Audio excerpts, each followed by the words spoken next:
Tarakandi দিকপাইত ২১ kilometre মহাসড়কের নির্মাণ কাজ আবারও শুরু, দ্রুত শেষের আশা। জামালপুরের দিকপাইত থেকে সরিষাবাড়ির তারাকান্দি পর্যন্ত ২১ কিলোমিটার দীর্ঘ মহাসড়কের নির্মাণ কাজ আবারও শুরু হয়েছে। দীর্ঘদিন বন্ধ থাকার পর এখন দ্রুত গতিতে এগিয়ে চলছে কাজ। এ বিষয়ে বিস্তারিত জানাচ্ছেন আমাদের প্রতিনিধি আব্দুল্লাহ আল কাইয়ুম।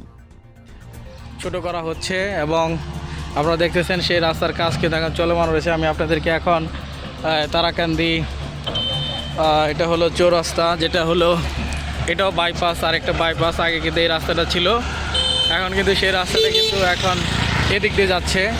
মাঝখান দিয়ে এখানে কিন্তু অনেক বাড়িঘর ছিল, সেগুলো কিন্তু ভেঙে ফেলা হয়েছে। মোটামুটি এখন একটু পরিষ্কার দেখা যাচ্ছে আর কি। যা হোক, 24 ফিট রাস্তা হচ্ছে, কিন্তু 60 ফিট নেওয়া হয়েছে। বাজেট সংকলন না করার কারণে হয়তো সরকার এই সিদ্ধান্ত গ্রহণ করেছে, কারণ এটা 376 কোটি টাকার কাজ। দিকপাত থেকে তারাকান্দি পর্যন্ত রাস্তার মাঝখানে কিন্তু আমাদের 34 ফিট বাঁকা হয়েছে। কিন্তু প্রায় ৩৭৫ কোটি টাকা ব্যয়ে ২০২০ সালে অনুমোদিত এই প্রকল্পটি নানা জটিলতা এবং মহামারীর কারণে দীর্ঘদিন বন্ধ ছিল। বর্তমানে সরিষাবাড়ি উপজেলার বাউশি এলাকা থেকে পাটাবোগা দাখিল মাদ্রাসা পর্যন্ত অংশের কাজ প্রায় শেষ পর্যায়ে রয়েছে। শুরুতে ৬ কিলোমিটার রাস্তা ৩৪ ফুট প্রস্থে নির্মাণ করা হলেও পরবর্তীতে নির্মাণ সামগ্রীর দাম বেড়ে যাওয়ায় প্রকল্পে ব্যয় সংকট দেখা দেয়।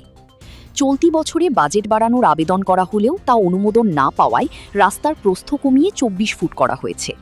এখন নতুন পরিকল্পনা অনুযায়ী দ্রুত গতিতে কাজ এগিয়ে চলছে। সংশ্লিষ্টরা আশা করছেন খুব শিগগিরই পুরো সড়কের নির্মাণ কাজ শেষ হবে এবং এটি যান চলাচলের জন্য উন্মুক্ত করা হবে। এই সড়ক চালু হলে দিকপাইত, সরিষাবাড়ি ও তারাকান্দি অঞ্চলের যোগাযোগ ব্যবস্থায় আসবে নতুন গতি, এমনটাই আশা স্থানীয়দের।